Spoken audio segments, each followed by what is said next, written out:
సాక్షి టీవీలో చర్చా వేదికలో కృష్ణంరాజు అనే విశ్లేషకుడు జర్నలిస్టు రాజధాని అమరావతిపై అనుచిత అసభ్యకరమైన అశ్లీలమైన వ్యాఖ్యలు చేయడం గర్హనీయమని శోచనీయమని దురదృష్టకరం. ఈ వ్యాఖ్యలు రాజధాని అమరావతిని కించపరచడమే కాకుండా మహిళా లోకాన్ని అవమానపరచడమే అవుతాయి. కృష్ణంరాజు సాక్షి యాజమాన్యం ఈ వ్యాఖ్యలను ఉపసంహరించుకుని రాష్ట్ర ప్రజలకు ప్రత్యేకించి మహిళా లోకానికి క్షమాపణ చెప్పాలని తులసిరెడ్డి డిమాండ్ చేశారు. సాక్షి టీవీలో చర్చా వేదిక సందర్భంగా కృష్ణంరాజు అనే ఒక విశ్లేషకుడు, ఒక జర్నలిస్టు రాజధాని అమరావతి మీద, అమరావతి ప్రాంతంలో ఉన్న మహిళల మీద అనుచిత వ్యాఖ్యలు, అసభ్యకరమైన వ్యాఖ్యలు, అశ్లీల వ్యాఖ్యలు చేయడం గర్హనీయం, ఇది శోచనీయం, ఇది దురదృష్టకరం.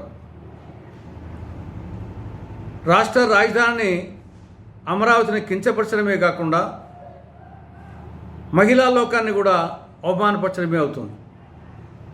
ఇది ఏమాత్రం సమంజసం కాదు.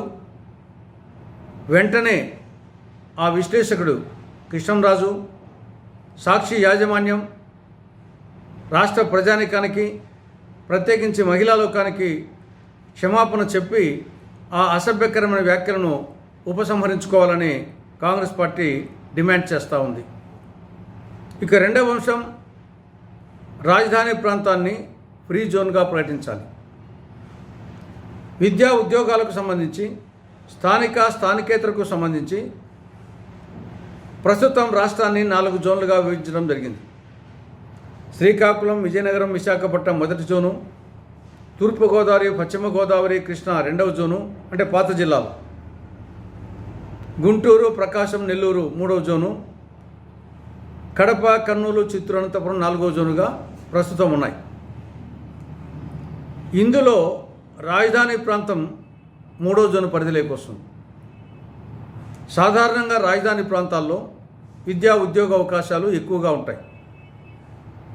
రాజధాని అనేది అన్ని ప్రాంతాలకు సంబంధించింది కాబట్టి రాజధాని ప్రాంతంలో విద్యా ఉద్యోగాల్లో మిగతా ప్రాంతాలకు కూడా అవకాశాలు రావాలంటే దాన్ని ఫ్రీ జోన్గా ప్రకటించాలి.